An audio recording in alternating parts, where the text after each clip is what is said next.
Mbatamusizza nnyo banyabale bassebo akansubire muli bulungi mulungi asinzire okuwuliriza mujje baleko gye mutuusako engalo bassebo abalangira n'abambejja banaava ne bannaava entumbudde nga bwe nabasuubiza nti ku saa 2 zennyini nja kuba ntumbudde era nnyingiddewo nga bwe nabasuubiza nti nja kuba ntuuse naye nkimanyi netiwaaka yo tujja ttambulirawo awo tujja ttambulirawo mu netiwaaka olw'ensonga nti mukimanyi kye bagenda okukola kuba ntegeddeko n'amasannyalaze bagaggyeko mu bitundu ebisinga obungi ebya Kampala kiba kitegeeza tebaagala information efulumye naye nga binabategeeza nti ku saa 2 zennyini ez'akawungeezi nja kuba entumbudde so nno mbalamusizaako banyabo ne bassebo abulamu gyasinzira okuwuliriza abalangira n'abambejja basaava ne bannaava mbazze embuzi kansubire muli bulungi ndowooza ensi mugira bwetambula ku sipiidi ndowooza bwengiraba namwe mugiraba muyinza okuba mugira mu ngeri ndala naye nze nga bwengiraba si nnungi nnyo naye ng'ate tulina okugibeeramu lw'ensonga ffenna mwe tuzaaliwa ate tulina okugibeeramu paka nga katonda akujjuludde okugamba nti gwe wano olina okuvaawo so abakatuuka mwenda mbalamusizza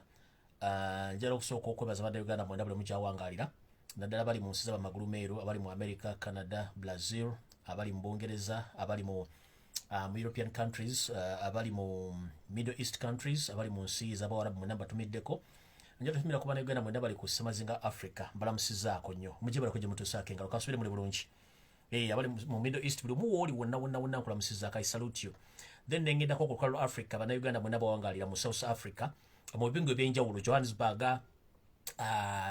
Yemestini byonna ebibuga byonna gy'osinzira okuwuliriza nkulamusizza nnyo sijja bamenya amannya naye nga mwemanyi bensinza okutumira mwena mbalamusizzaako nenzira ku lukalu lwaffe waka wennyini Uganda mbalamusizzaako mwenna abawangali mu East Africa Uganda, Kenya, Tanzania, Burundi, South Sudan n'abali mu Egypt namwe balamusizzaako okubasembyawo kabeera nga kakodyo Bannayuganda mwenna mbalamusizzaako mwenna bali waka abateekako data ne mugula ne mulaba ebintu ne mulaba information eno ne mugisharinga mbalamusizzaako abakola mu saluuni mu malwaliro mu magye mu poliisi mu prison mwenna mbalamusizzaako n'abagaliza enkyukakyuka eggwanga lino nsumidde ku basawo mwenna ntumidde ku bantu mwenna baagala enkyukakyuka mu Uganda mwebale kuggwamu kate kuba ndaba kate kagenda kabaggwamu then nja kumaliriza nga ntumira ku baganda bange mwenna abali ku mitimbagano mwenna bali ku social media abali ku Facebook abali ku Snapchat abali ku WhatsApp abali ku bwenyi bw'ekitabo abali ku TikTok mwata abali ku TikTok mwe mukasinga mbagala nnyo mwenna bali ku TikTok mwenna mbagala nnyo abakola mu video obusanyusa abantu bakola wiki mwenna balamusiza akabali ku TikTok muje baleko so no sigenda kubaluisa lwensonga mmanyi mukozesa data mungi nnyo enjega yagudde mu Uganda mugimanyi yabaddeyo sigenda gyogerako nnyo kubanga nze bwe njogera ebintu olwemba nabyogeddeko dda ngenda kubabuulira ekintu kyabadde kitya ani abadde babaga okutta omusajja ono olukwe lwalukiddwa lutya baani abaalubaddemu ekintu kyabadde kitya kyawunzise kitya abaakoze omulimu guno bali luddawa buli kimu kyonna nkirina wano njagala muntagingire buli muntu yenna ayitibwa nti musirikale wa UPDF ng'olina eddala kwoli ng'okoma ku jeno nga toli muhima nga toli muyima oba muhima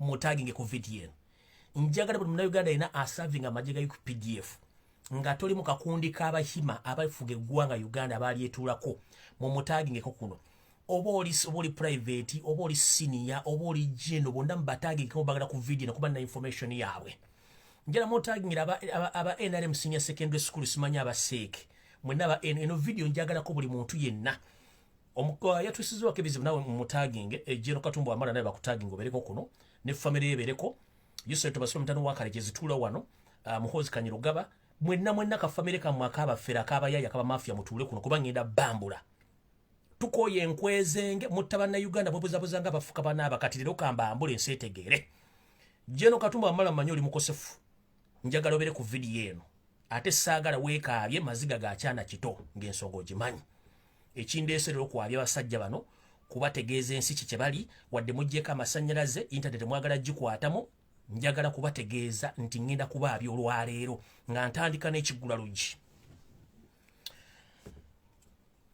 okusookera njala otumira ku bantu mwenna abanyumira ekiggula luggi mbalamusizaako nnyo kubanga ekiggula luggi kino kibanyumira nnyo era njala kitandika nakyo naye nga sina kitandika nakyo nga bwe nabagambye akawungeezi kaale bwe zinawula saa 6 ogw'ekiro nja kuba mpezezza emyaka 43 egy'obukulu so emyaka egisinga obungi njibaze mu struggle so olunaku lw'enkya nja kuba mpezezza emyaka 43 egy'obukulu bwe ziberaweza saa 6 ogw'ekiro nja kuba ne birthday yange nga mpezezza emyaka 43 egy'obukulu so mukama nkwebaza nnyo kubanga otusiza ku myaka gino batono nnyo batagituukamu ate ng'eriyo abakyalina obuzibu okuba nga bagituukamu n'abagisusizaamu nabo nja kubagaliza amazalibwa amalungi nenza agaga lunaku lwanca ndozabuze nasamuko gw'ekintu pampeza myaka namwesa so nze nja kweyagaliza amazalibwa amalungi olwokuba nti nga kuzizza nga ne mukulwanirira eggwanga n'okuzzawo ekitiibwa ky'eggwanga Uganda y'ensonga lwaki ndi wano njala mutagingira president waffe n'abakulembeze bonna aba NUP kantandike n'ekiggula luggi ekiggula luggi kya leero njala kitandika bwe nti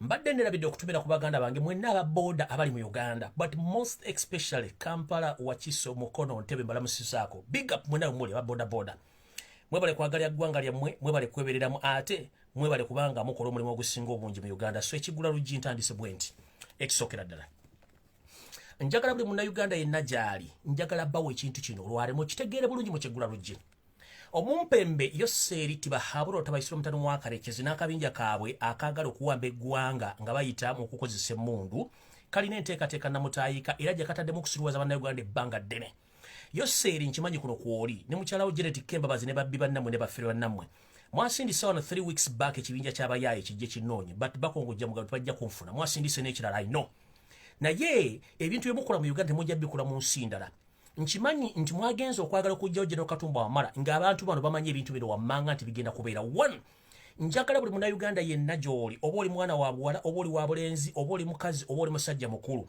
ekitundu ky'obattirangawo omuntu ne bw'oba ng'olaba tovangayo kwogera kigambo kyonna ku kamera nkiddamu maama taata kojja senga muto wange mukulu wange singa ekitundu ky'obattiramu omuntu yenna munnabyabufuzi munnayuganda tovangayo kujjayo bwenyibwo kwogerera ku kamera yonna nkiddamu abaana b'abantu abakwatiddwe olunaku lwajjo nolwalira basinga obungi tebamanyikiddwako gye bali abavuddeyo ne balaga obwenyi bwabwe nga bababuuzizza olunaku lwajjo ekintu kino kyagenza otuukawo nga NBS Natasha Broadcasting Service already yabadde stationed ku crime scene naye nga tebannagiraba National TV gye muyita NTV yabaddewo ngeri stationed nga temukimanyi Soroto Media yabaddewo mu kitundu ekyo nga tabannatagera Katumba Wamala nga bakimanyi kyekigenda okugenda mu maaso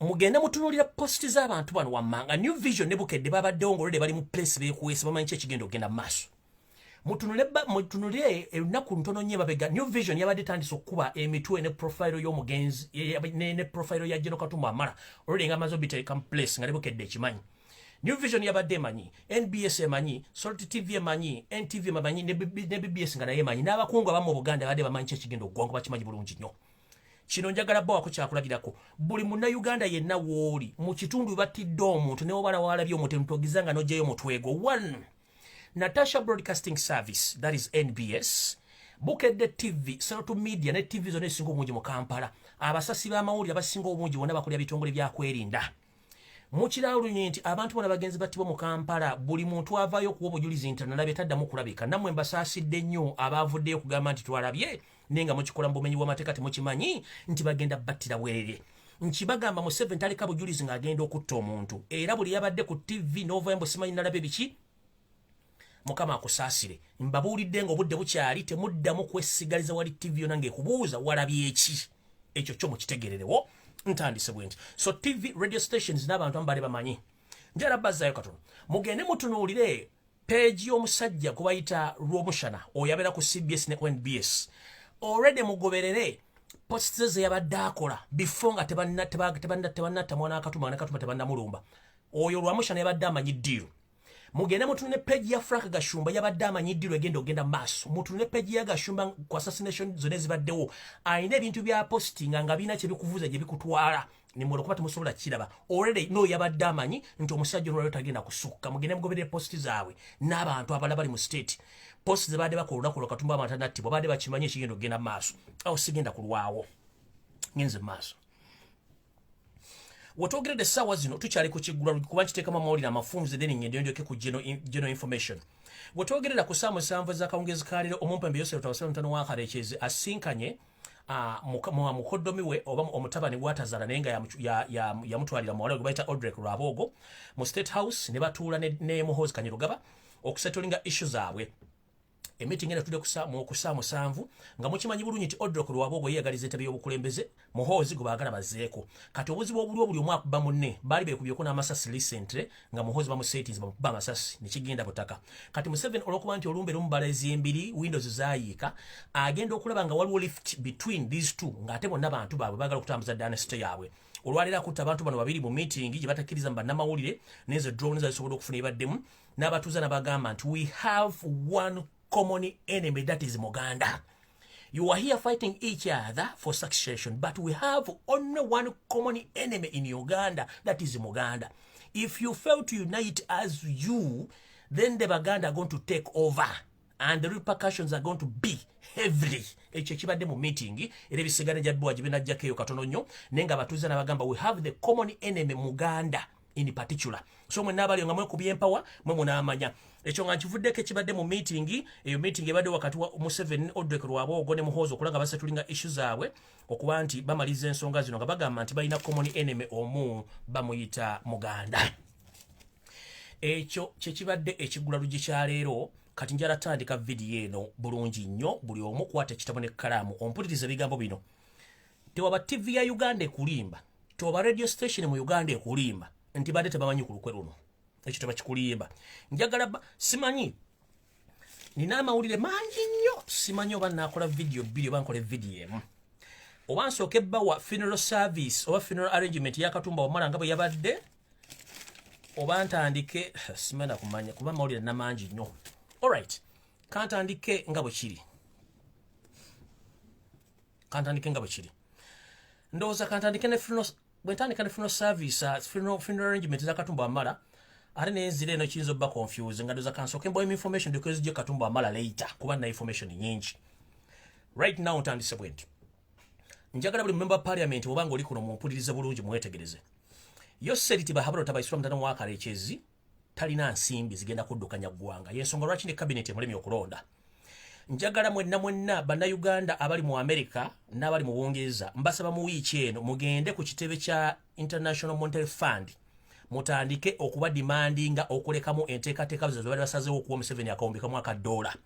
Abali mu America mwenna mbasaba n'obuwombefu mudde mukola arrangement musabe poliisi mugende mwekalakasize ku IMF.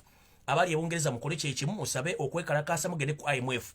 Mwe foot soldiers abali ku Twitter please mutuyambe mugere ku kimaja cha IMF mutandiko bagamba nti bakola enteekateeka y'Omuseveni akawumbi kalamba $1 okuddukanya gavumenti ye bakola nsobi sente zigenda kutta bannayuganda kubanga bazizza mu kutta bantu banene nagula mundu so ngenda basa mwenna lwero akawungezo onvira ku video eno buli omwaka ate simu ye mugende ku kimaja cha IMF International Monetary Fund bali mu nteekateeka ez'Omuseveni akawumbi kamu ak'ensimbi akaddukanya gavumenti ye so nga ate kimenya mateeka kubanga Museveni si ye mulonde Robert Kyagulanyi Ssentamu ye mulonde.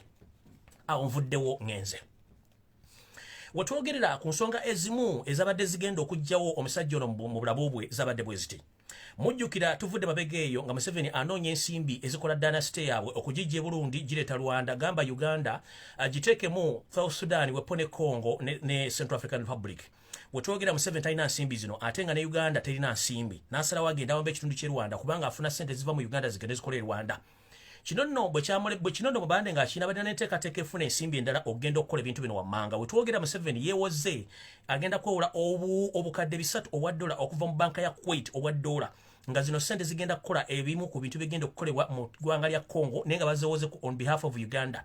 Era basuubira okuleeta ekiteeso kino mu parliament nga alina kipresentinga y'omuntu eyali badde alusuddemu akaba Gen. Katumba Wamala. Ssente zino zigenda kuzimba ekisawe ky'ennyonyi mu kitundu kye bayita Butembo. Kino ekisa kigenda kukozesebwa abatamanya ng'ambo kuba nti bakukusa ebintu bye bamaze okubba e Congo omuli gold diamond omuli n'embaawo n'ebintu ebirala bigenda okuba nga bibbibwa nga abazungu abenkanamu abatunda ebintu bino ku black market bajja ne basula ennyonyi zaabwe ku kisaawe kino ne basobola okuzisimbulako ne beeyongera nga batwala omunyago gwabwe mu nsi gye baba bagenda okugutunda.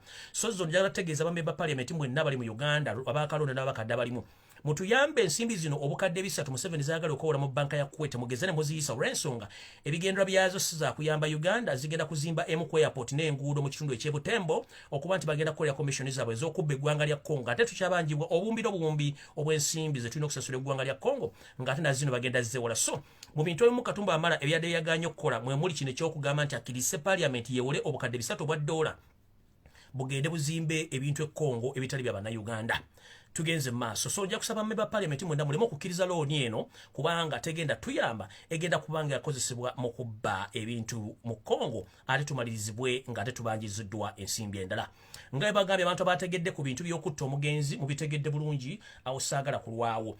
Mujjukire era ne mukufa kw'omugenzi Archbishop Cyprian Lwanga abantu benjogeddeko ne TV ez'enjawulo zaali zaamaradde notification nti Cyprian Kizito Lwanga agenda kufa. Mukufa kwa Kasirye Gwanga abantu bebamu ne TV ezimu zaali zitegedde nti omugenzi Kasirye Gwanga agenda kuttibwa. Wepo n'abantu abalala battibwa baba bamanyi nti ebintu bino bigenda kugwawo kyovula nti bawandika mangu biography na biki ebibaddewo. Awo sigenda kulwawo ngenze ku nsonga endala. Kati kantandike emboozi ya Jeno eyasimatusa okufa. Nkimanyi Jeno kuno kwoli njagala obeereko oleme kuvaako owulize ensonga zino. Oli musajja muganda oli mwana wa Nambi sinza butakuwa information eno gyewulireko bonoba ogiganye zitebinkwata kunga bulijjo bwe nkugamba nti bonoba ofudde tebagenda kuziika munze. Ntandise bwe nti ekisooka waliwo ebibuuzo bingi nnyo ebyebuuzibwa. Ekibuuzo ekisooka Jeno Katumba Wamala oli musajja asavinze majiga UPDF okumala emyaka n'ebisiibo waduumirako amagye n'okulirako poliisi oli minisita era ni member parliament. Kijja kitya ku myaka gyo gy'osavingidde eggwanga obadde tolina lidinka gye tuyita lidinka ye mmotoka esaba ekkubo omukulu waba atwalibwa nga talina mmotoka. Ekyo nno kadde katega akamu akadde kakutegekeddwa nti engeri gye bakuggyako abasirikale basobole okubaliriza obulungi kubanga fulu gye nno olaba tolina mmotoka ng'ate osavinganga minisita osavinganga MP ate osavinganga general ne batakuwa lidinka eriko abasirikale bagula kkubo ne wanga tobalira kitegeeza abasajja bano bale bakwetegekera dda okuba nti bagenda kujjawo. Ekyo kibuuzo ekisooka. Kijja kitya okuba nti fulu general bwafunye obuzibu buno ku ssaawa ezo zennyini gwe kennyini ng'omuntu ne wabulawo ambulance mu kitundu ekyo ejja okukutwala ne bakutwalira ku boda obusibujoozi. Njala kugamba Jeno mu bufunze nti emmotoka zonna ezadde zikuyitako ez'amaanyi ezimu zadde za namba z'ebweru wa ggwanga lya Uganda zonna zabaddemu abampembe ba SFC abakola mu bitongole by'okwenda nga bamonitalinga ofudde. Yensonga lwaki tekobaddeko omuzira Kisayo naye ayimiridde kutaasa olw'ensonga badde bakimanyi nti bazze kumontalinga gwe nti ofudde naye kyasinza obba kuba enkyukwekwe kuba nti wavudde mu mmotoka ng'okyali mulamu ng'enkuyege zikyakubira enduulu. Era toddamu kwebuuza lwaki emmotoka zonna tezaakututte tewali wadde yakuyambye okugjako wa boda. Wano wenkugambira nti wandikola ekintu okulumya gundonzika ng'oyambe muyambe ekkiriza. Jeno Katumba Wamala obadde wala n'ababoda watuuka n'obbagamba nti abenteekateeka baabwe bajja mu kibuga weeri era bagenda empola. Teri muntu atalina mugaso ku nsi kuno kaabeere mulema kaabeere mulalu abeera alina omugaso lwankubadde tonnamanya kitu agenda kukuyamba. Boda ze muchunya n'okukwata ne saa zinaaliro bange bali mu kukwata boda mu Kampala Wakiso Mukono empitirivu ono yakujja mu njega abasajja badde basobola okujjawo era wadde bamaze okusumatuka. So weewuunye lwaki tewabaddewo ambulance omuntu yenna yadde akuyamba ng'emmotoka ezadde ziyitawo zonna zabaddemu abampembe abo nga baagala confirminga are you dead? Ekyo nkivuddeko ngenze ku nsonga endala. Ekyo nga nkimaze ng'omaze okitegeera bulungi ensonga endala yino bweti. Jeno Katumba Wamala okimanyi bulungi nnyo nti okoledde Museveni ebintu bingi nnyo abana byatamukolerangako naye ng'okimanyi nti toli mu kakundi kali akabahima era nga tokimanyi nti tebakwetaagako wadde n'olunaku lw'olumu. Kati enteekateeka eno bweti bweyina okubeera nga bo bwe bagenda okuba nti bakola ebintu bino.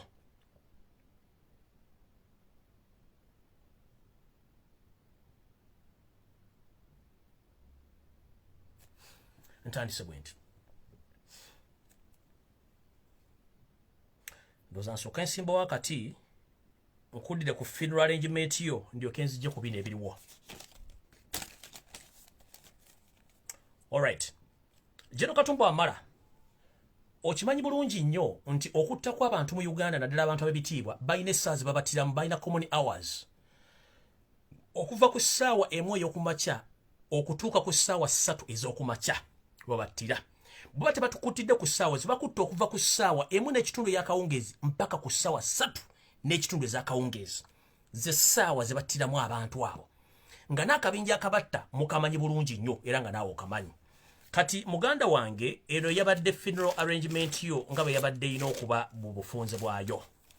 Abasajja bano baatula mu meeting ku Sunday ne bakuteesezza enfaayo era ng'essaawa ze baateesezaamu baali bagenda kutta wakati w'essaawa emu ku ssaawa 3 nga tosobola kusukkawo.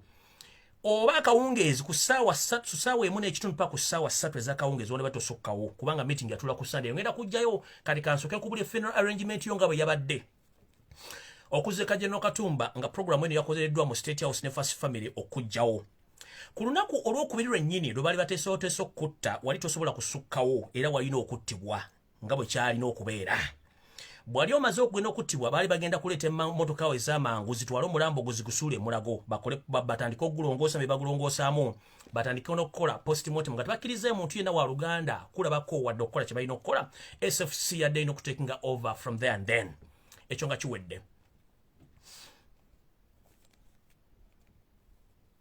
ku lunaku olwokusatu babadde bateekateeka okuleeta ku lunaku kubadde bateekateeka okuleeta ekkolo ku kisaawe okuwa official send off nga jiro era n'emizinga gyali girina okuvuga bakusalutinge bamale boogera ebigambo nga beefuula nti balumiddwa nnyo ku lunaku olwokusatu bamale bakuggyawaawo omulabo baguzeeyo mu ggwanika emulago nga tebakkiriza muntu yenna gukwatako then ku lunaku olwo bamaze okuzzayo emulago ku lwokuna babadde bajja kuleeta mu cathedral erubaga bakusabire era bakuwa ebitiibwa n'okusembera bo bennyini basembere bamale bakujje mu cathedral erubaga ate bakuzzeeko mu makaago mu kaseera mpawe kaaga bakulabeko oluvannyuma olwo ku Saturday kwennyini ku Saturday baade bajja kuleeta ku Saturday ku lwokuna baade bajja kukola bajja kutola mu kereziya erubaga bamale okusabira bonna bajje basembere nga bamaliriza kye bamaze okukola then ku lunaku olwokutaano baade bateekateeka okutwala mu parliament okukungobagira nga memba parliament akiikirira amagye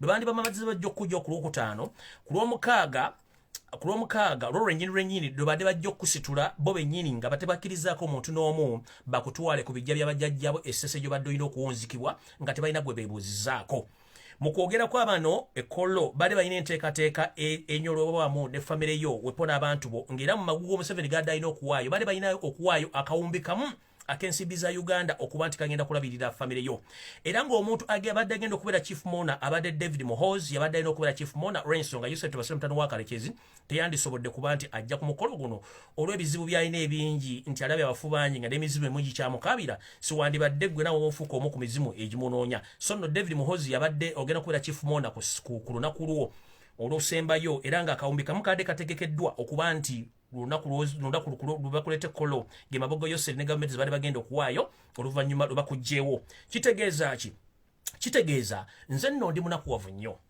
obadde mu ddwaliro n'entunuuli abasajja bazze okulaba before obadde bamaze okutta muwalawo ng'okyali awo okaaba n'entunuulira abasajja abazze ku siini nga yabadde mu meeting egenda okutta ne neebuuza bano abasajja bategera lunaku ki nkutunulidde olwalo nga wabaza omukulembeze wabaza ne gavumenti ya Museveni ne neebuuza Katumba olya mmere ki ne neebuuza Abaganda mulinyiigako ddi ne neebuuza Bannayuganda mulinyiigako ddi bakuggyeko omwana wo kubanga badde bakimanyi nti omwana wasomedde mu Amerika badde mugezi nnyo bali balina omukuggyako bakutwale bubi n'omwana wo naye ensonga lwaki Katumba Wamala tewafudde bagamba Katonda musajja mugezi nnyo ataagezesa nakugamba nti Bannayuganda Katonda abawa ekibonerezo essaawa zino mulinga abaana ba Isirayiri bawonera mu ggwanga lya Egypt nga wetwogerera ekibonerezo kino balina kyejja mbokka n'okumanya kiki bagenda okukola Katumba Wamala ekyakutuuseeko Katonda yakuwadde ekigezo odde ku sayidi ya Bannayuganda musobole okununa Bannayuganda y'ensonga lwaki yakuleseewo ku masasi 5 mulimu agakubiddwa mu motoka yo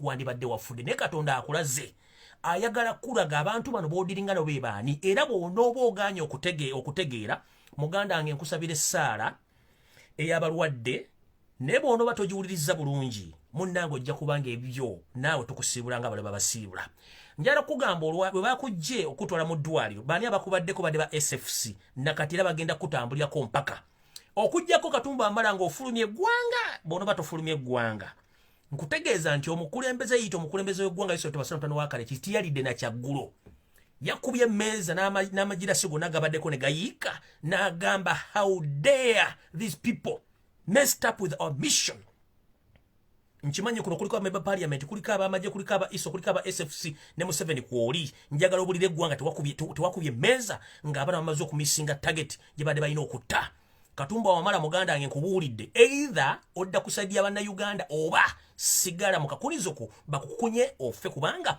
mission bagimisinze nenga balina okujja by all means kati funeral arrangement ngimaze kanzireyo ku video nga bwe yabadde eina okuba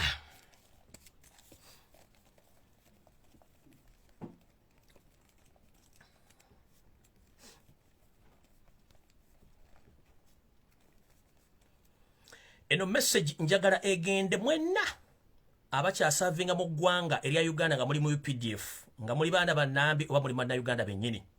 Yoseti bahabula butabasiro mutano wakalekezi batula ku Sunday mu meeting basalawo ebintu bino wammanga.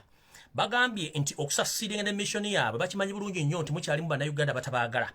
Okusasiringa ne mission yaabwe bayina okutta abamaje bonna Abaganda okuva ku lanka esooka mpaka ku lanka esembayo. Era ngenda babulira ebintu bino ne saagala muntu wakaba maziga kubanga siri muntu nnyo wakagala kula bantu bakulu nga bakaaba. Era bino bintu bibakkiriziddwako okuba nti bagenda kukola ensooka zino era bantu abadde mu meeting eyabadde egenda okujjawo ngenda kusomerako amajja. Abantu ababadde mu meeting eno bakkiriziganyiza nti abasirikale bonna bali ku ddala erya buli kika Abaganda balina okuggyibwa by all means. Era nga bo mu meeting eno yabaddemu Muhoozi Kanyarugaba, Yosef Basura mutano wa Karekezi, Leopard Chanda, Abelo Kandiho ne Birungi. Bane badde mu meeting eyabaddeyo ey'okutta era bagiteeseteese bulungi nnyo kubanga bo bagamba nti abatali Baganda batandise obberaliikira olw'ensonga nti bo bakimanyi nti essaawa yaabwe yonna bayinza obbatwala. Ngera we twogerera okwakakasa kino Omumpembe Muhoozi Kanyarugaba njagala tutegeeza public nti mukulembeze afuga eggwanga lya Uganda indirecting nga temulimanyi. Njagala Museveni w'otudde essaawa zino manyi otudde mu Sefa mu State House toli mu ntebe ya President Muhoozi agituddemu. Wiki ewedde Museveni yahandinga over obuyinza ku Muhoozi Kanyarugaba era yatula ne mu State House mu ntebe ya President Museveni n'atula mu sofa. Yensonga lwaki omuvubuka ono ayogeza maanyi n'okuba nti awo biragiro bye shoot and kill eri banna Uganda njagala muveeyo mwewakane nti Muhoozi si yali mu ntebe wa kulembeze ate era si yafuga eggwanga essaawa zino. Ngenze maaso. Jeno Katumba Wamala okusinziira ku drone zange ez'enjawulo ku Lwokuna olwa wiiki ewedde wafuna intelligence n'okimanya nti mu wiiki eno etandika watosobola ddusukka. Nkiddamu Jeno Katumba Wamala ku Lwokuna olwa wiiki ewedde wafuna intelligence nti tosobola kusukka wiiki eno. Ebisigadde n'otandika okukyusa makubo nabbi kwasa Katonda okuba nti osobola okuwona. Ekyo ndowooza okimanyi bulungi ne bwe sikyongerako. Mu meeting y'emu bano abasajja bagambye nti bagenda kutta abantu bonna abatali bahima abali magye ga UPDF n'abali mu SFC bawandiikamu. Era ng'ebintu bino bagamba nti bagenda kutandika okutta omu ku omu ng'era bakozesa enkola gye ngendo bagamba wansi wano wammanga bannani bahima who are serving in UPDF they must be assassinated by all means. And this is going to take place with immediate effect. Ayabas kantandike na bano wammanga abali ku assassination list nga bajeno oba si bajeno simanyi na lanka zaabwe wabula drone zange zalabyeko amannya gano wammanga. Gwentegeddeko nti jeno bamuyita Jeno Mbadi. Jeno Mbadi, my brother, whenever you are, please taking cover. You're on the top list of assassination of people who got better assassinated. Whenever you are Jeno Mbadi, please take cover. These people are determined to assassinate you. I don't know whether Angina is a general. I don't know whether which rank do you hold, but Angina, you are mentioned here. Thereafter Angina, there is Peter Erweru. Used and dumped, now you are going to be killed. Deputy NUP President in Northern Uganda, Zena Zedriga, you are back on the ladder. But this goes to all of Uganda who are serving in UPDF and Nani Bashima who are still serving in the UPDF. Please, if it is possible, mweri yewongo obudde bukyali. Naye ganamanya gensomyeko gewadde ku list.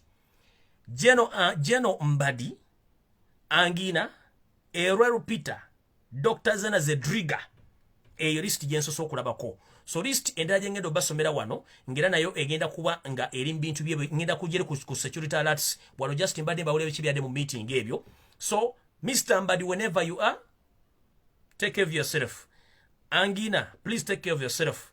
Peter Erweru, even though you killed the Wakonjo, but I can't stop mentioning here to mention you here because you are Ugandan, although you make mistake, but please take care of yourself. We need you in the International Criminal Court to answer all charges against humanity. So we don't want Museveni to assassinate you here and the case get closed. No, we need you to appear in the International Criminal Court to testify who gave you the orders of killing Ibakonjo in a broad daylight. Dr. Zena Zedriga, whenever you are, please take caution. Ngenze maso. kati mukulu nkomyewo ku General Katumba Wamala. Meeting nga bwe nkikugambye nti yatuula ku Sunday mu maka g'obwa president agataliimu mukulembeze. Bano bwe bali mu meeting eyateesa okutta. Ku Sunday meeting yatandika ssaawa 3 ez'akawungeezi. Era bye bateesako mu meeting eno bye ngenda okubuulira n'abantu abali mu meeting eno. Era bw'obanga olina omuggo olabye nga azze okukulambula manya babadde bazze kukudaalira. Ntandise bwe nti. Meeting yatula ku Sunday ku ssaawa 3 ez'akawungeezi mu State House e Nakasero. Yatulibwamu abantu bano wammanga. Yoseti Bahabura Otabasula mutano wa Karekyezi yali chairman wa meeting eno. Muhoozi Kanyirugaba, mwalimu Abel Kandiho, mwalimu Kare Kaihura Karekyezi, mwalimu Abe Kandiho, mwalimu Kare Karichura Karekyezi, mwalimu Kaindo Tafire, Sabit Muzei, James Mugira, David Sejusa, David Muhoozi. Janet Kataha Museveni later came in the meeting kubanga teyajjirawo at first. Nchiddamu. Janet Kataha Museveni, she came late in the meeting kubanga yasanga meeting etandise. Kati mukuru General Katumba Wamala obadde mu ddwaliro wa boda yakuyambye, tewabaddewo ambulance y'amagye, tewabaddewo wani wa boda yakuyambye. Kino kiddayo nti mulina okukolera bannayuganda n'okwesiga bannayuganda dhani emmundu dhani dono Otabasula mutano wa Karekyezi takwagala. Kati nzo kutegeeza nti mu radius ya meters 10 okwetolola wabadde olina amagye gonna gabaddewo nga balinda confirmation okujja confirming nti okoze eki nti ofudde. Nkubuulira amannya gabadde mu meeting. Yoseti Bahabura Otabasula mutano wa Karekyezi, Muhoozi Kanyirugaba, Abel Kandiho, Kare Karekyezi Kaihura, Kaindo Tafire, Sabit Muzei, James Mugira, David Sejusa, David Muhoozi, Janet Kembabazi Museveni came later in the meeting. The people who didn't attend this meeting, but they were on a conference call discussing about your assassination, including, and these people, they knew about your assassination plot. These were the General Henry Tumukunde, he knew about the mission. General Mugisha Muntu, he knew about the mission.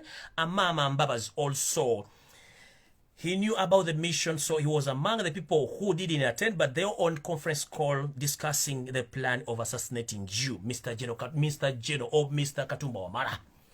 In the meeting, these are the things they agreed on upon after your assassination, or other businesses which they agree on.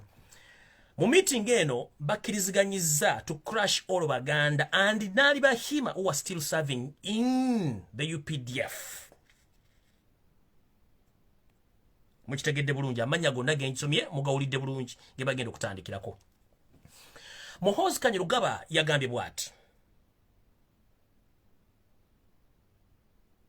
Muhoozi Kanyirugaba yagambye bw'ati nti ssebo His Excellency Yoseti Bahabura Otabasula mutano wa Karekyezi nzikaliziganya nawe bitundu 10 ku 10 era nze omu kubagenda okuimplementinga ebintu byo oba orders zo ezo crushing Abaganda as you said, and we will serve you as you wish.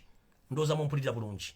In the same meeting, Muhoozi Kanyirugaba said, His Excellency, I'm willing to implement all the orders you issue out to crush Baganda, because Baganda are our enemy in succession. Oyo Muhoozi Kanyirugaba. In the same meeting, these people, they didn't use any other language apart from their camouflaging languages. They were using Swahili, Runyankore, and Kinyarwanda language. Nkiddamu mu meeting eno yemu gye batuddemu ku Sunday. Omumpembe Yoseti Otabasula mutano wa Karekyezi ne banne badde bakozesa olulimi Oluswahili, badde bakozesa olulimi Olunyankore Wapo n'Olunyarwanda mu meeting eno, mpozi n'Oluzungu olutonotono. Mu meeting eno bakkiriziganyizza okuba nti bagabana emirimu gino wammanga gye bagenda okukola mu kugezaako okutuukiriza mission yaabwe nga bw'eri. Namba emu, Muhoozi Kanyirugaba yaweereddwa task oba yaweereddwa omulimu ogw'okuliidinga oba ogw'okukulemberamu enzita y'abantu bonna, era nga n'enzita ya Katumba Wamala Muhoozi Kanyirugaba yadde agikulembeddemu era nga bawadde task eyo. Nkiddamu, General Katumba Wamala, the person who led your assassination plot was Muhoozi Kanyirugaba on orders of his father Yoseti Bahabura Otabasula, the son of Karekyezi. Do you copy, sir? Ngenze maaso.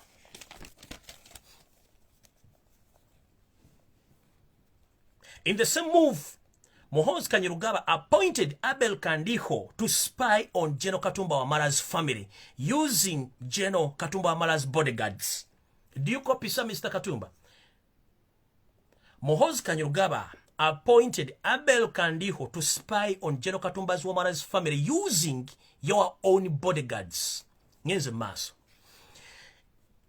Kare Kayihura was given a task to appoint the top assassins to kill you, General Katumba Wamala.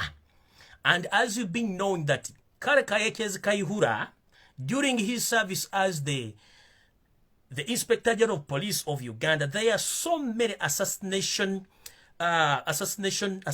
which happened in Kampala and around the country on the orders of Yosef Tabasura, the son of Karechezi, on behalf of Museveni. So Kare Kayihura was appointed to appoint the top assassins to finish you, General Katumba Wamala.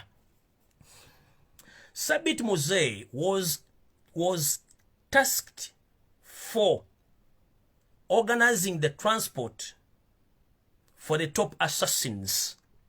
Sabit Muzei yawereddwa omulimu ogw'okunoonya engeri oba transport agenda okukozesebwa okuweebwa bano abasajja abadde bagenda okukola omulimu gw'okutta Katumba Wamala. Tugenze maaso. Tugenze maaso. Kayihura Karechezi ye bwe yamaze okuba omulimu guno olw'ensonga baga nti kabogo kakadde tekagwa mbuloolo. Already ayina abantu be abali kwa akiba oba betuyite side betuyita abantu badamayi bakola nayo emirimu. Already ayinawo kigrupu ky'abasajja abaze bakola emirimu gino obbanga ddene nga bano bagamba dda address ko balirwa kuba nti gavumenti y'abampembe bwekola. Abantu bano bali mu lubigi we bakola emirimu gyabwe batopu assassins bano babagamba dda batambulira ku bodaboda be bagenda okutta. Kagrupu kano akakulemberwa abatemu bada batambulira ku pichipichi nga amanya balina ga kisiramu ne batambulira mu makanzu. Kano ka group kekata omugenzi eyali omulamuzi Joan Kagezi, kekata omugenzi Kirumira, kekata omugenzi Abiriga, kekata omugenzi Major General Kigundu, kekata omugenzi Andrew Frix Kawesi, era kekaze kata bamasheki bonna abayisiramu mu Kampala ne mu Uganda mu bitundu ebisinga obungi mu Uganda. Tugenze maaso. Group eno eyabatemu Kayihura gya contactinze eno no group esangibwa mu bitundu by'omulubigi ng'okimbikirizo yambukiriza mu kitundu eky'Nansana ku luguudo lwennyini. Mu Nansana wano wabeerawo bapakinga birutulera birukululana ebitwala abayamaguzi oba ebitwala abamaguzi mu bitundu ebyenjawulo bya Uganda ofuna okufuluma eggwanga bana basajja babaddu baliyo bakole emirimu gino. Naye nga abantu bano baade bateekeddwamu bannaabwe aba SFC abadde balina okumonitalinga omulimu guno okugukola. Ngenze mu maaso.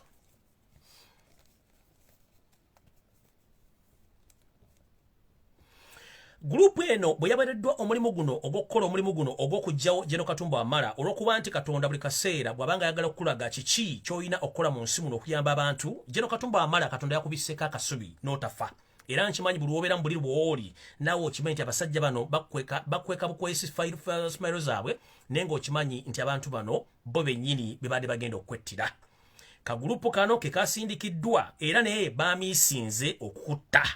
Mukumisinga kuno jukira nti ekitundu kino budde bwa kumacha abantu bangi baade bagenda kola nga mission yabe yadde ya dakika kutwala dakika zabadde wakati we dakika 3 ku 5 okuba nti bamaliriza omulimu guno negwa wanvuyemu olw'ensonga nti kasita bamisinze takedi bate basobola kudda kumaliriza kintu kino olw'ensonga nti ekitundu kyadde bize nnyo nga baade tebakisuubira kubanga buli buntu bw'obala otobalamu bintu bigenda kuddirira olw'ensonga nti Katonda yabamanyi bwagenda otegeka.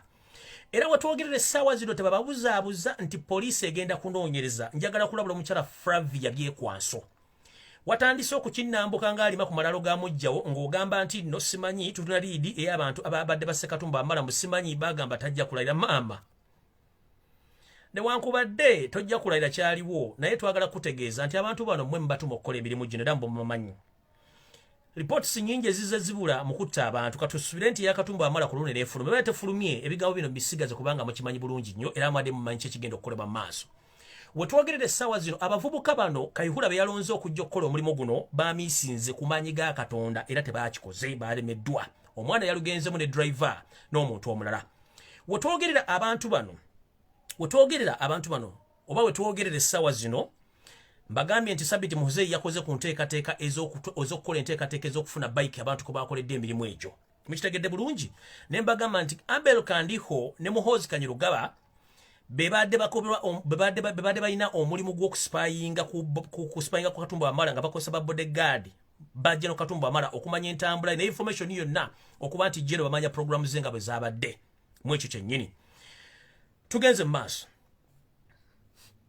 era Museveni olwaliro munyiivu nnyo olw'okuba nti plant yagenze maaso nga bwe yabadde ino okukolebwa era yanyiize nnyo yensonga lwaki n'abantu bano bwennyini abamisiza omuzannyo guno kambabulire ki ekyabatuuseeko. Oluvannyuma bo bano badde bawokinga omuzannyo guno live ku TV mbagambye TV zonna ezisinga obungi zadde zimaze okuweebwa information nga bali mulindala mu kitundu kya radius meters 10 buli omu yadde yeekwese okulaba nti bawulira amawulire gano bagatambuze. Njagala osooke weebuuze mu kaseera nka pawe kaaga NBS yabaddewo eri mu kitundu ani yagitemezaako ne kamera zaayo. Soroti TV yabaddewo mu kaseera pawe kaaga ani yagitemezaako ne baki n'abasasi baayo.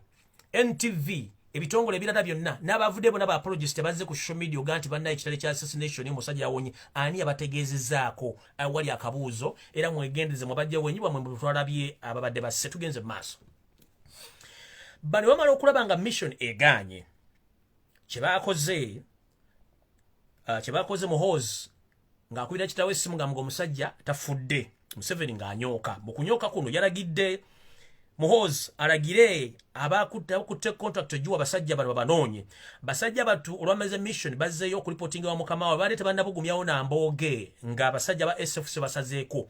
Abavubuka bano bonna bakwatiddwa ne batwalibwa ku kitebe ky'amagye Embuya bakubiddwa masasi lubona bonna bana bakubiddwa masasi ne battibwawo era n'omirambo gye bagisula mu asidi tegina wegenda kusangibwa wonna. Nkiddamu police amagye SFC tebasiruwaza nti bano abaana gye bali mission olwabali bale tebannabugumya nambooge mu kifo basinkana bade baweredde assignment mukama wabwe gye badde n'okulipotinga. SFC yadde maze basalako era bakwatiddwa bulambalamba ne batwalibwa mu drones ezabatutte mpaka Mbuya gye bakubidde amasasi nga nabo gisimufungize olwamaze batta n'abasula mu kibba basula mu pipa za asidi era tewali n'omu ali ku nsi kuno. Tebagamba nti bagenda kuleeta assassin yenna nti bagenda mufuna taliwo.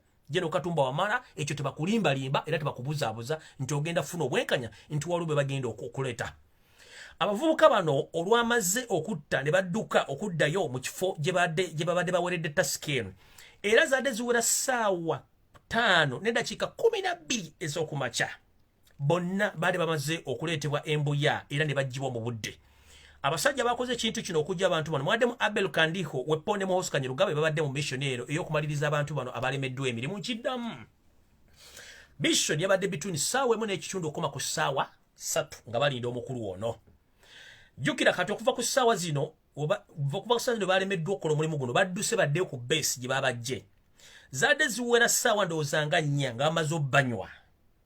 Zagenza okuweza ssaawa 5 dakiika 12 ez'okumakya nga bamaze batuuse Embuya babakubiddewo ebyasi nga bateeka mu bipa by'asidi ne babulawo. Omulimu ono gwakoleddwa Abel Kandiho ng'ali wamu ne Muhoozi Kanyerugaba. Ngenze mu maaso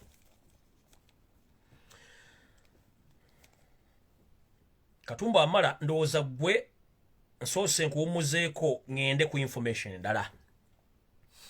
Information endala yino mwenna baganda bange bannayuganda nga saawuddeemu omu yaani oba omulala yaani neeno message njagala egende eri abaganda mwenna bali mu magye ga UPDF. Mu meeting yennyini eyatudde mu State House ennakasero ku Sunday bagambye nti abaganda mwenna mugenda kuttibwa abakyasaavinga mu UPDF. Era Museveni yatoye order nti bonna abatte mu ngeri esoboka okuba nti babajja olw'ensonga nti bagenda kuba battibwa. Enzita gye bagenda obbattiramu yeeno wano wammanga. Naye muganda wange baganda bange abakyasavinga mu magye ga UPDF nga muli baganda muwulirize nnyo vidiyo eno ate sagala mutwala information yange ekintu ekyokusaagirako kubanga munaafa tebagenda kuziikamu nze. Ekisookera ddala bagenda bayita mu barracks ez'enjawulo babageme COVID-19 naye nga COVID-19 vaccination eno egenda kubeera ya butwa nga bakozesa SFC by all means. Nkiddamu buli musajja yenna omuganda ali kulanka yonna ey'amagye wonna wooli kimanye nti kasita bayita mu barracks ez'enjawulo nga bagenda bagema COVID-19 etagenda kubeera COVID bagenda kukozesa obutwa nga bagenda buyisa mu baminister of health bagenda bagema naye nga bo ba UPDF bagenda kubeera ba SFC bagenda obbakuba empiso zino nga za butwa. Eyo nkola namba emu. Abaganda abasinga obungi oba oli kulanka yaawa oba yaawa mugenda kutwalibwa bulambalamba mu deployingibwe mu bitundu ebirimu entalo naye nga mu bitundu gye batwala bagenda batega ambushi gye mutayinza kusukka. Abajjukira obulungi bwe batwala amagye ga UPDF mu bitundu by'e Congo naddala mu kitundu ky'ekishangani abaana bannayuganda bangi bafiira obulamu bwabwe.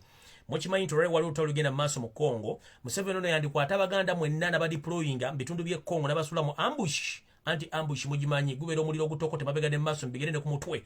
Wenna n'otwakira ng'alinnya loole eriko ensanafu. So nno mu abasajja mwenna abakazi n'abaganda mwenna bali magye ga UPDF bagenda badeployinga mu war zone naye ng'erimu ebaba gitaddemu ambush. Bagenda bakomerera kopa omulamu n'amukolamu waya eziwayalinga enjo. Enzita endala mwenna abaganda abali mu magye gano abali ku lanka eza waggulu. Enzita endala gye bagiyita kazini way of assassination. Bagenda kukozesa kazini way of assassination kubanga kino wekyabadde okusinziira ku drone empapula zeyampadde oba ziyandazeeko. Bagenda kukozesa kazini way of assassination ku ba top ranking officers abaganda abali mu UPDF. Enzita endala bagenda kukozesa family zammwe abooluganda bakona ab'emikwano okubanga bamaliriza missioni zaabwe zino ez'okubajja baana bawaliriza empaka nga mubuuse enzita zino zembagambye waggulu. Esooka vaccination bagenda baganda babayise kubagema covid naye bagenda bakuba butwa. Enzita eyokubiri bagenda badeployinga mu war zone n'engerimu ambush. Enzita eyokusatu egenda kubeeramu kazini we style of assassination. Enzita eyokuna bagenda kozesa abooluganda bakona b'emikwano oba bannakiwojjolo abayinza oba nakiwojjolo basekiwojjolo mwenna oba bakyala ba girlfriend bammwe babakozese okubalyamu enkwe sinakindi gye binaggweera nga nammwe yammwe bagivuunise. Awo nno abaganda mwenna bali magye mutegedde bulungi awulidde tegeeza munno bw'oneesuulirayo gwannagamba nze siriiyo kubanga nange bannoonya lwange gy'obeera nti ndi wa UPDF oba ndi mu gavumenti y'omumpembereso 2025 w'akalekezi ngenze mu maaso. Yoseri Tabasula mutano w'akalekezi yawadde obuwumbi bw'ensimbi mutabani we Muhoozi Kanyarugaba okumaliriza missioni eno ey'okujja abaganda mu magye ga UPDF balekemu bannaabwe abanyampi okuba nti batuukiriza omulimu guno. Mu kkowe lyerimu bantu bagenda kubeera baganda bokka. Baganda bange mwenna abasoga abanyoro abatoolo mwenna abali ku high rankings eza UPDF, please stay warned.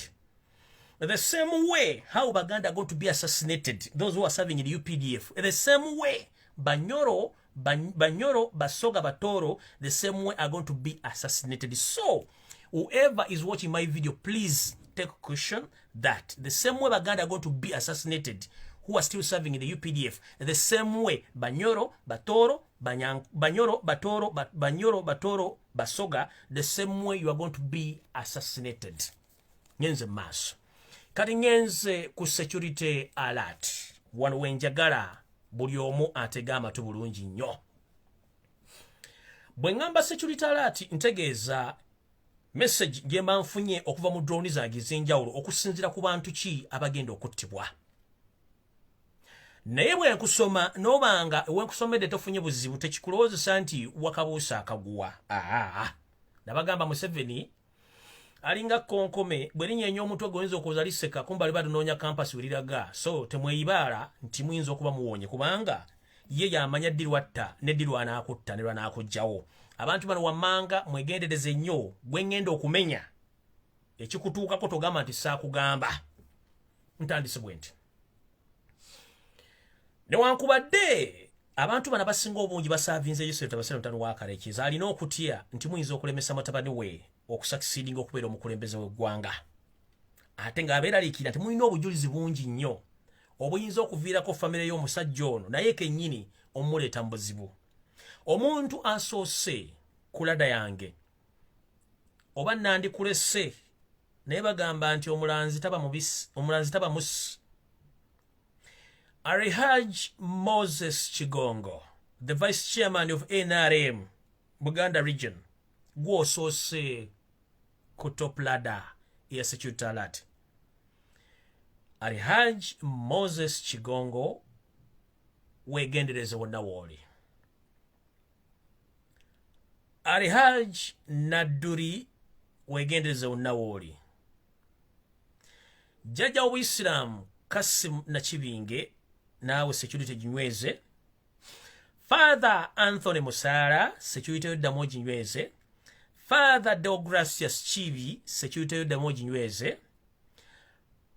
Rebecca Alitwala Kadaga nyweza security yo wa vice president nakulabula togeza n'obutwala Archbishop of Orthodox Rwanga wonna wooli taata mu ddiini wegendereze. Archbishop of Orthodox Rwanga wonna wooli wegendereze. Honorable Nambesha muganda wegendereze. Dr. Rina Zedriga wegendereze. Benajja kulaja nga bagenti mbajje kulada sigenda bogerako.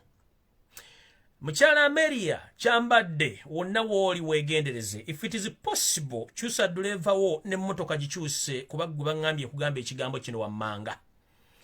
Omukyala Amelia Kyambadde wonna wooli kyuse mmotoka gy'ovuga baje bakuvugiramu ne driver mukyuse nga nabo gisimufungize bw'oba okyayagala obulamu obukuwoomera wadde oli minisita naye kulada yange kuoli ku luno.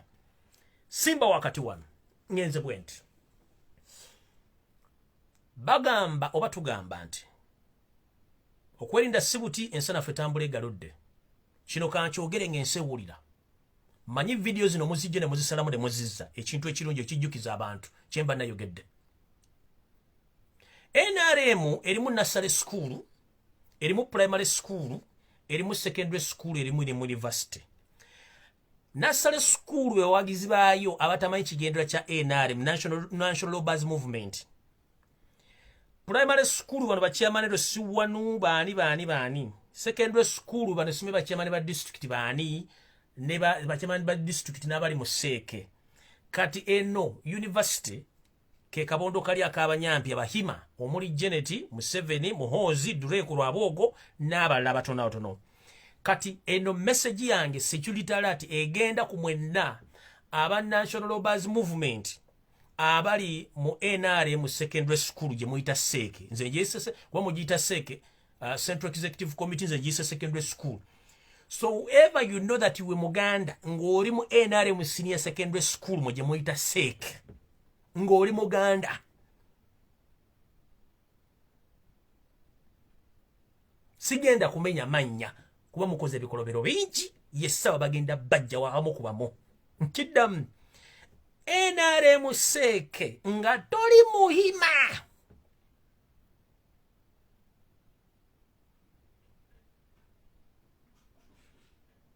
Essawa yonna mwandigwamu nabe njagadde kikola nkikoze jjenno sigenda kumenya manya kuba bulimu abakola ebikolobero bimanyi bagenda bajjawo.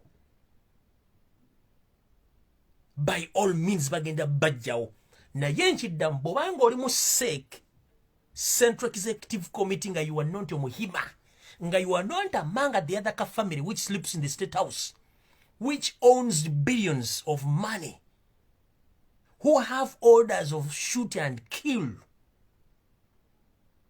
you are going to face it laugh. Njagadde bategeeza mwenna. So in case of anything happens to any second member of NRM in kind of assassination, don't say that I didn't warn any one of them. So get them manya kuba mulimu abakola gakolobera aganene nga bagenda bajjawo as long as ntoli mu kalika hima tusidana steka bakasula mu State House akalina battalions. Nkyogedde nkibagambye mukiwulidde bulungi mukitegedde bulungi. Nsimbudde ngenze maaso gwe mukyala Amelia Kyambadde oli mukyala Muganda nkugambye kyusa driver ne motoka gikyuse sina kindidde wammwe Sweden Uganda ogire gyesonyiwa. Muganda wange Kazibwe Bashiri Mbazira kino kankigambe nze omanyi byogera ng'omusezi agula essowaani.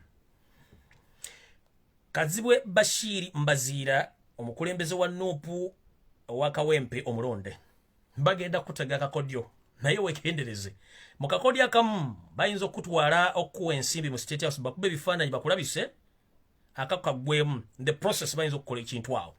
So Kazibwe Bashiri Mbazira njagadde kugambako ebibono byajjamu kabokisi ga nkunnyonnyole naye nga weegendeze ku oli omulala gwenjo kumulaga sigenda mugamba ono ali kulada nagaana gwebeera kulada ekinakikutako kikutuukeko naye nga mwenna abali mu NRM Central Executive Committee nga toli mukali akabinja ka university akali mu Geneti Muhozi Rwabogo Patience Diana simanyi natukora kina tuli natukora abo nanga tolimu nga goli oba dokoro oba hoyima oba wanga toli mu kabinja kali bana basajja balina kibalengedde sawa yonna tebaagala kuleka bujulizi baagala kujja omuntu ayitibwa nani muhima who are still in the circle because you shout a lot you consume a lot of money but you produce nothing and you know a lot. Hope you get my point. Don't you think that M7 loves you so much? You are National Executive Committee of NRM. You shout a lot, you consume a lot of money, but you produce nothing and you know a lot. Omanyi bingi nnyo ebikwatagana mu kafamire k'abantu. Wassalamu ojja kuba otulabyeko nnyo. Abaseke sigenda boogera kumukoze bikolobero bingi nnyo. Era awo ku security alert nga bwe mbagambye muziwulidde bulungi nnyo. Kati wano wenjagalira okubategeeza ebigambo bino wammanga. Tugamba ekiri atabaala kyekiri anasigadde waka. Munnayuganda yenna ng'oli eyo golooza nti watuuka wamala era gwe buli kimu okirina. Muganda wange njala kugamba nti ebintu bino nga bw'obiwulira goyinza okuza tunyumya comedy naye ng'ekituufu bwe kiri. Tolina TV mu Uganda egenda kukubuulira bintu bino. Era tolina muntu agenda bikunyumiza okujja ngo bijje ku social media. That's why these people are fighting social media so hard. Because they know we do speak the truth than the other TVs in Uganda and radio stations. Because all they are paid to be fools. They fail to tell Ugandans the real information about what is taking place in the country. They are just fooling themselves around. They were paid before, and even they were ready to pronounce General Katumba Wamala is dead. And they have already profiled his biography. And they were ready to broadcast that on the TV because they knew exactly what is going to take place. So bango oliyeyo oli ku TV oli wa majenze nkubuulidde banga toli muka kali akantu kali akasula mu state house nga gwena gyosula. Get ready. Ntandise bwe nti wenna bannayuganda bw'oli ndooza kyekiseera mutegeere nti ekiri atabala kyekiri anasigadde waka. Bano abasajja missoni yaabwe mpanvu nnyo temunnagitegeera. Njala tegeeza baganda bage mwena baba mu northern Uganda. If you sit down and you don't ask yourself why General Akandanaho George Salimu Saleh is treated in northern Uganda, why? Ask yourself why. The reason is they have already conquered Buganda. They have conquered the western side. They have conquered the Munyoro and Toro and Sambusoga region. Now the remaining part is northern Uganda. Wait, the assassination plots are going to take place in northern Uganda, mostly to those people, the influential people in northern Uganda. Thereafter, Salim Saleh will take over the northern Uganda. That's the reason that why it's there. So soon or later, the man is there purposely because they want to take over the northern Uganda. So it's there, camouflaging that he's doing businesses or is developing northern Uganda, but they are mapping the entire northern Uganda to take over the land, including the influential figures in northern Uganda, are going to be finished slowly by slowly. That's the reason why that guy is there in northern Uganda. Is he coming from northern Uganda? Is he Muchori? Is he Murango? Is he... whatever it is, he doesn't belong there. Why is he situated there?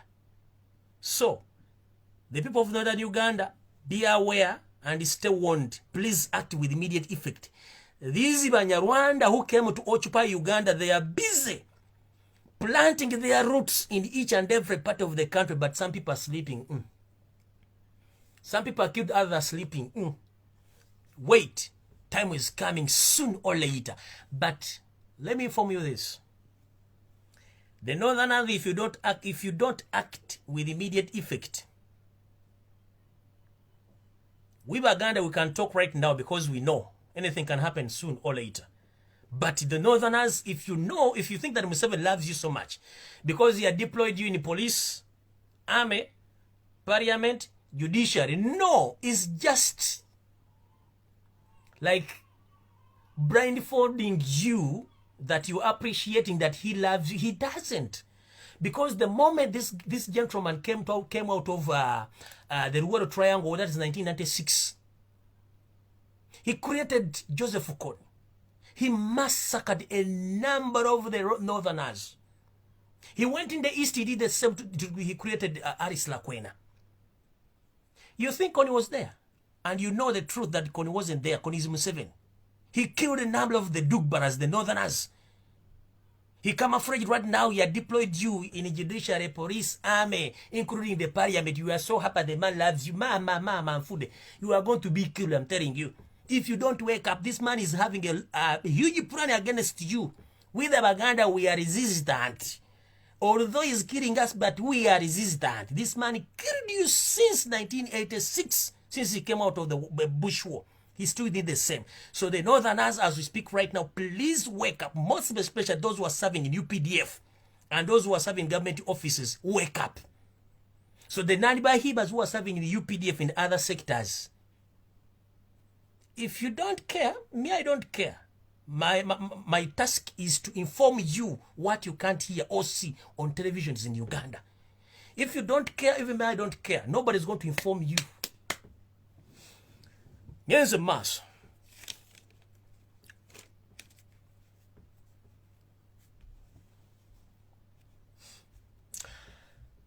Bannayuganda mwenna nzize mbalabula ku nsimbi zammwe obumba bwammwe buli mu banka ez'enjawulo. Ne mbagamba Centenary Development Bank eya Kereziya ey'Abakatoliki ye banka ebadde nga neekusifu mu nkola yayo y'emirimu mu nnyingiza n'entambuza y'ensimbi ng'omugenzi Dr. Cyprian Kizitolwanga Mukama mumuze mirembe akyali mu service. But the moment Dr. Cyprian Kizitolwanga baamugjawo, abasajja bano bayingira mu bank baagala gisuula. Omuntu yenna ng'oli mu Uganda ng'olina ssente zewola mu Centenary Bank agenda service ngero oniyo ogye ebyapa byo. Omuntu yenna ng'olina ssente mu Centenary Bank agenda okendeeze ku buuma bwo obugulemu ebintu ebikalu. Ali ku kyeyo ng'osobola okuwandiikira ebbaluwa banka ne kukkiriza ofune next of kin oba ofuna omuntu yenna agenda okuddira mbigire bakuweereze mu polosayiningi bajje ensimbi zammwe. Otherwise mugenda kifuwa nga mukizza munda ne banka ez'enjawulo. Ekiddako bannayuganda mwenna mbagudde amaaso ku nsonga ez'enjawulo, ku nsonga ezikwatagana ebigenda mu maaso mu Uganda. Bwe twogera Yosef Tawasiramu Wakale kizali ku pressure, tannalonda kabinet kubanga emulemeredde. 1 talina nsimbi. 2 choice buli muntu atya gwagenda oteekawo, era kino nkibabuulira. Buli muntu yenna agenda okulondebwa, simanyi state minister, simanyi minister, cabinet minister, the moment erinnya lyo lirinnya ku pepa ng'olina account abroad, ezo ensimbi z'olinayo n'ebizimbe mye. Nkiddamu, omuntu yenna gw'obagenda okulonda ku minister oba state minister, simanya ne kasita erinnya lyo lijja ne balisoma mu public nti gwe gundi ng'olina akasi ne bwe ziba $10 ku account mu ggwanga lyonna gye ziri, kekiba ekizimbe kiwedde gw'oba ogenze. The reason as to why, as we speak right, Museveni hasn't published his cabinet, because he fears that whoever is going to appoint, whoever he has going to appoint is going to be abolished from traveling. So ajja kuba tafuna. Kitegeeza nti ye ali mu panic. 1, akyalemeddwa okukola choice between the prime minister and the vice president. Nga umanyi, as usual, this gentleman picks Baganda to be the VP, but the dormant ones, they can't act or say anything or take a decision anywhere. So anoonya Muganda ki nabagamba choices zino wano manga. Kuliko omumpembe Kaloli Wasanya Charles Peter Mayiga Mr. Alaji ne ono yakamba rankings. Kuliko omumpembe owa Minister of Education, gwe tuyita Minister of Education omusajja Omuganda ni erinnya ligenze.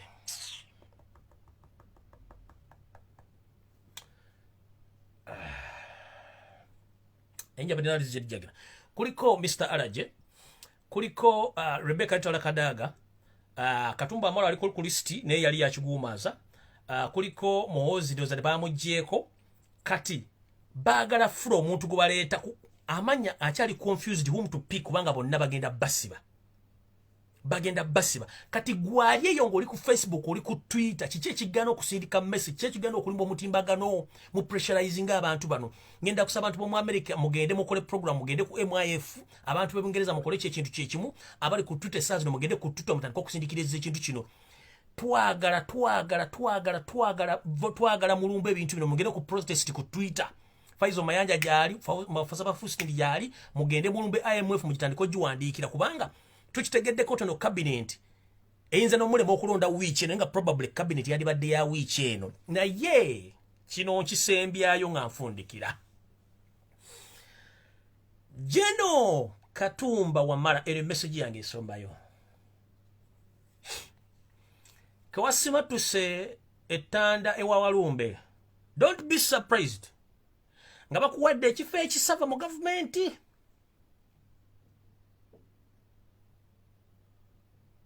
Oba okwongera amagye, oba okwongeza lanka, oba okusindika ogenda osome. Tebagenda bikuwanga bakwagala. Tebagenda bikuwanga bakugambe tobera surprised to reward you in this process, but surprising you or rewarding you eriko question mark. By the way, tonawona, for your information, tonawona, but be very careful. Neba n'abasajja bw'onodda mu kisenge kyo n'obalaga nti obaagala nnyo muganda wange musota ne bw'ogulunda ng'ogujje mu kisosonkole kya jjini ogukuza gumala ne gukulya ky'oba omanya bantu tebalina laavu tebalina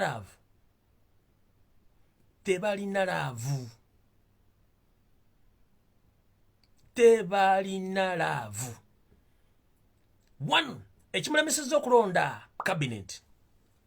Buli minister gwalonda olumulonda ministry erina okubeera mu ssente enkalu, erina okubeeramu abakozi, ssente teziriibwo.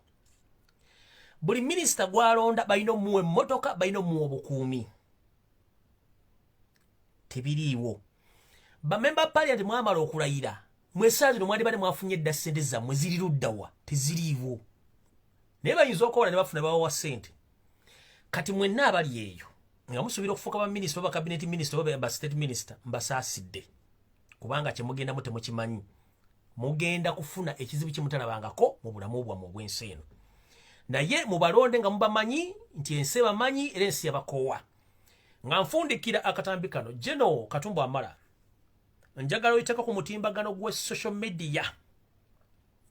Ekintu ekiri ku social media si bukyayi nti abantu bakulaze bukyayi, wabula bannayuganda bakulaga nti buli lw'otabeera na bannayuganda bannansi ekikutuukako basanyuka. Eno si enkola y'abannayuganda naddala abaana bannambya baganda okusanyukira omuntu afunye ekizibu, wabula bw'olabanga omuntu afunye essanyu nga gwe gwalifuniddeko oli mu kizibu, ddayo ku drawing board otulo ogambe lwaki abantu bano basanyuse. Ne bw'onoosekerera Museveni n'omusinikira obulingaaya, ne bw'onoosekera UPDF SFC nti yakuyambye, Jeno Katumba Wamala ddayo ku social media otunuulire since you got that problem. People were so happy, but ask why. Kubanga wabavaamu nodda ku side y'abanyampi. Nojja mu public noyogera arrogantly without knowing that these people are facing a lot of problems. Their kids are kidnapped, their kids are assassinated. People that were so very happy. So nga twali batunyolebwamu nga bana bannambi. Bw'olabanga omuntu omwogera olulimi olumu asanyuse ng'ofunye ekizibu, manya waliwo ekizibu weenoonye ng'obudde bukyali. Manyi maama ali mu buzibu olw'omwana we, era wagambye nti oli omwana talina kyamanyi kera talina kyamanyi. Ekituufu kiri nti muganda waffe Nantongo, Mukama akuwummuze mirembe, wagendedde mu bintu ebikyamu by'otamanyiko mutemagulu. Naye buli omuntu abeera nga tali ku ludda lw'abantu, Katonda kyonna kyaba mutuusaako kaba kubonero kakumulagako. So no, buli muntu yena ali mu ggwanga lya Uganda ng'okimanyi nti osavinga sitaani, ekintu kyonna kigenda okutuuka ku bannayuganda bagenda kunywa bbiya balya enkoko bakuba endongo ku social media n'ewaka gwennyini, buli omu adde mu ddiro lyatandika okuseka naye ng'ekimusekisa kiyandibadde ali mu nnaku kubanga babakoowa.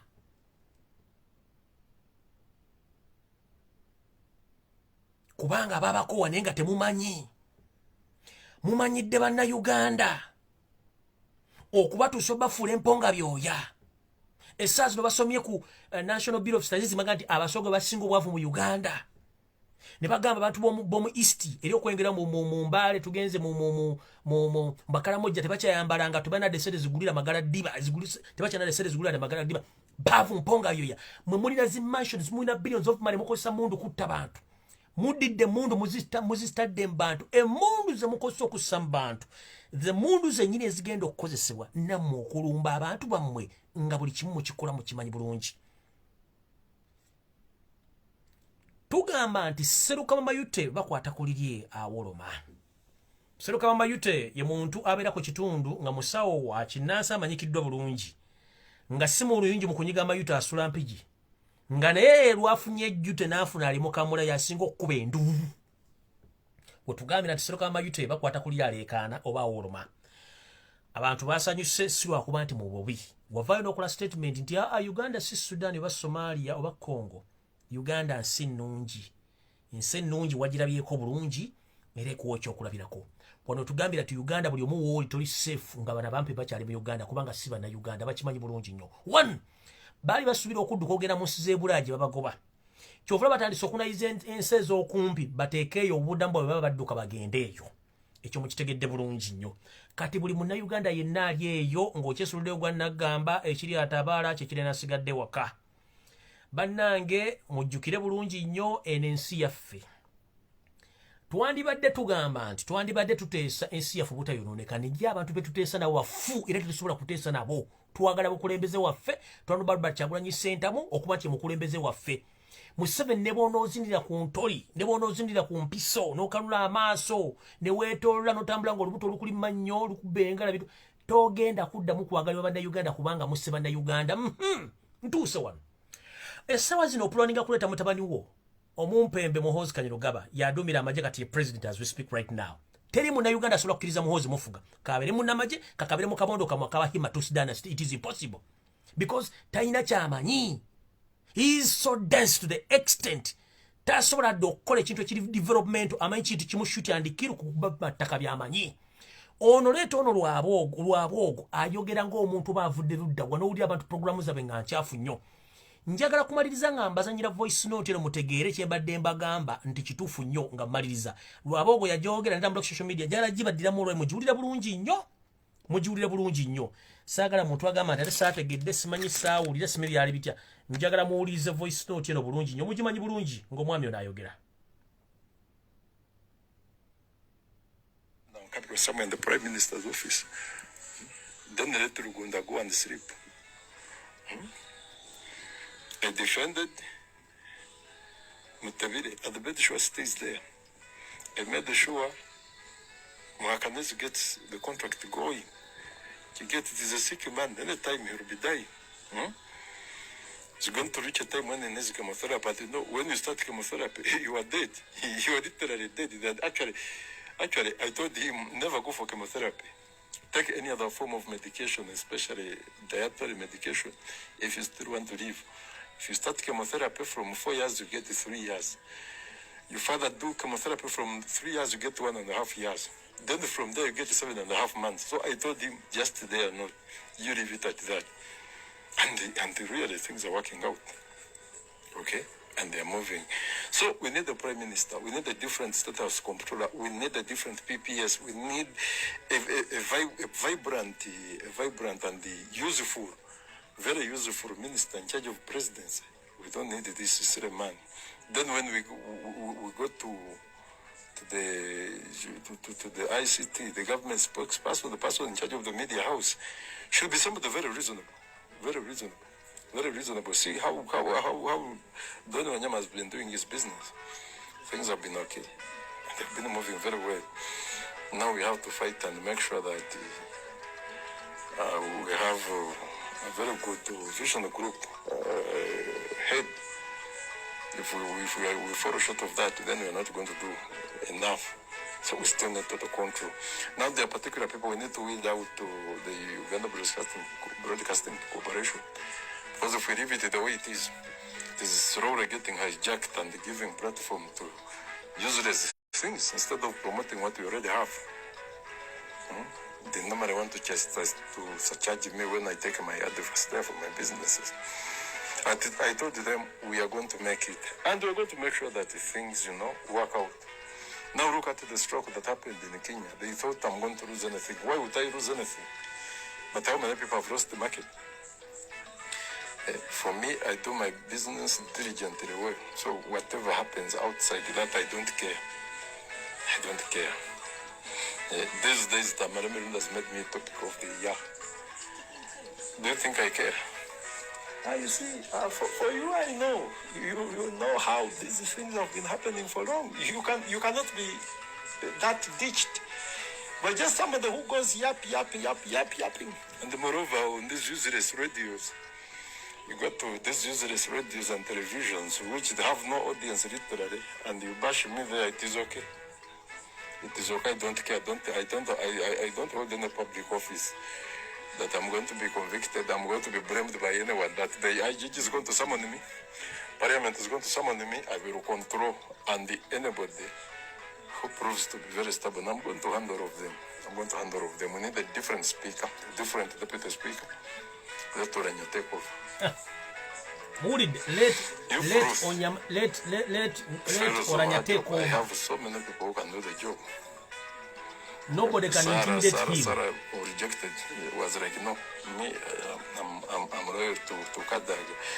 Said, most of you people from the East are simply stupid. You are literally stupid. People are coming from East, they are literally stupid.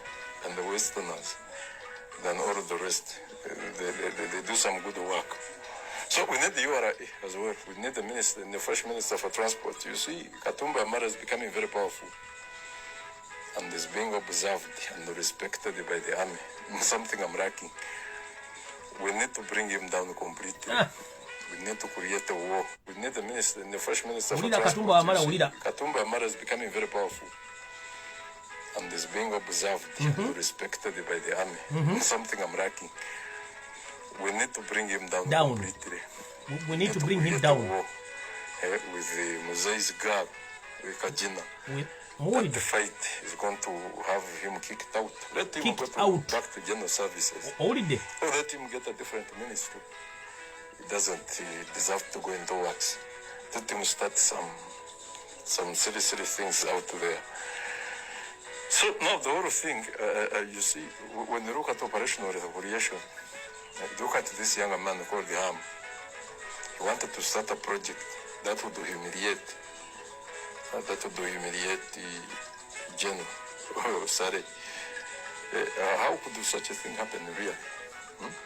For you start an agro-processing plant. So the rest of the world will be asking now, Operation Wealth Creation has been here for long, getting about $600 million every year, and we don't have an agro-processing plant. That would be humiliation on the big bro. To the first family. It is something we could not accept. We need to fight this man completely, and we throw him off the radar.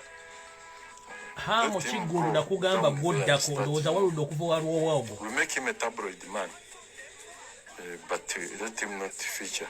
Seriously, he's still too young to be so successful. Too young. The man is not yet 40.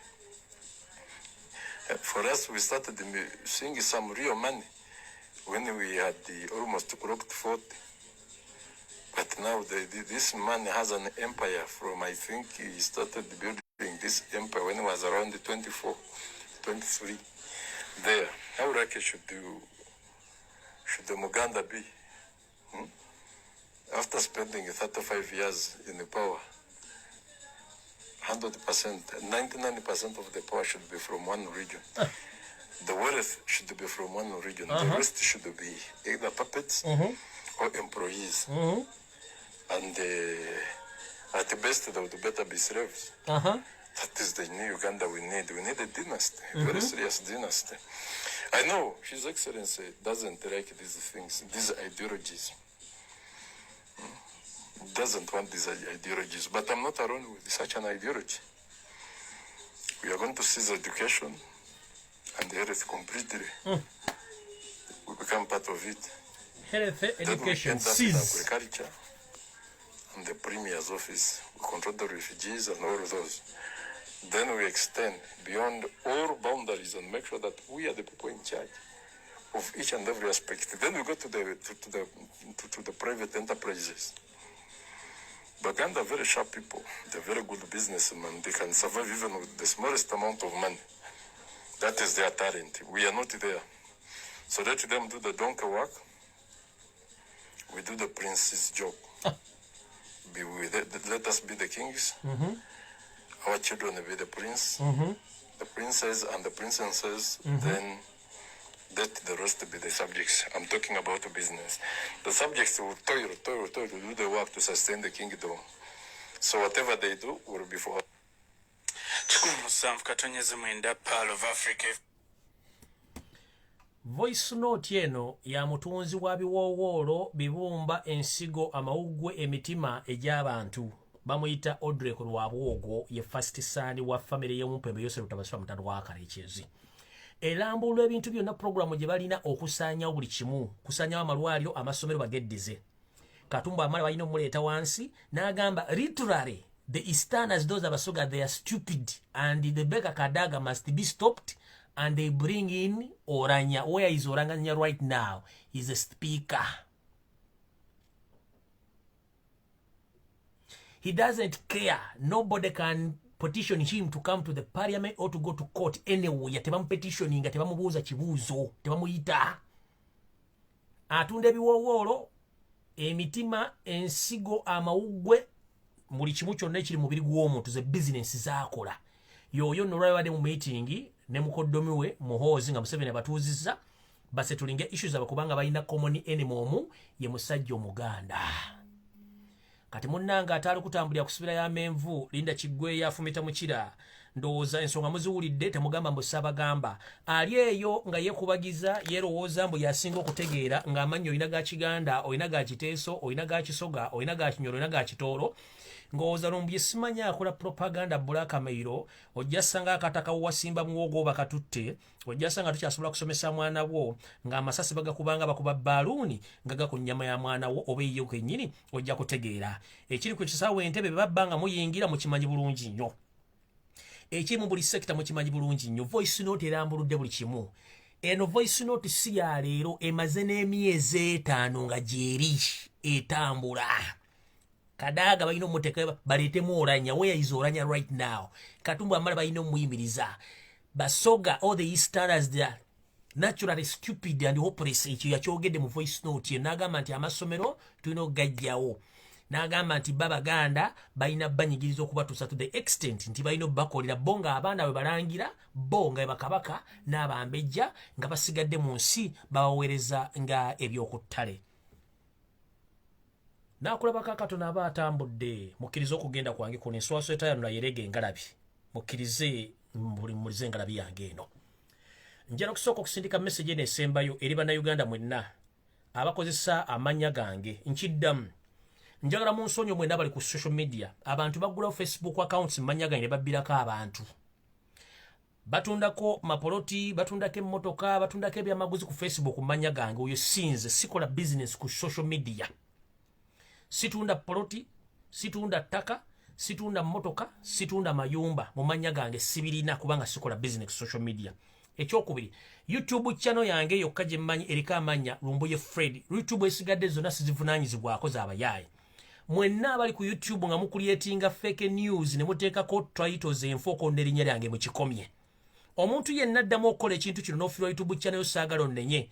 Kubanga olwalengenda gamba abantu bange abakola ku YouTube channel batandika okuwandikira mbali wa YouTube. Buli muntu afiirwa YouTube channel yo saagala onnenye. Mulekerawo okwononya amanya g'abantu. Muwandikako title enfu. Abantu bagenda okula video ebirimu nga birala nnyo. Kuno kuliko Hardlock Media, kuliko MMTV, kuliko Uganda kuliko Hardlock Media, MMTV. Mulekerawo okwononya amanya gange. Era mulekerawo okwosa ebintu bitali byammwe. Mwatekawo YouTube channels nga mulina zifeeding, batamusobola zifeeding nga mbeko bintu by'abannammwe. Okwona erinnya lyange kisusse nnyo. Mubbirako abantu sente ku media nga mbasaba sente mukola business. Nkiddamu ekisembayo. Sikola visa nze. Situunda air ticket, sinoonyeza abantu mirimu ttake. Nkiddamu. Situunda air ticket, sinoonyeza abantu mirimu ttake, sikola visa. Situunda properties ku Facebook, situunda mayumba, situunda ttaka.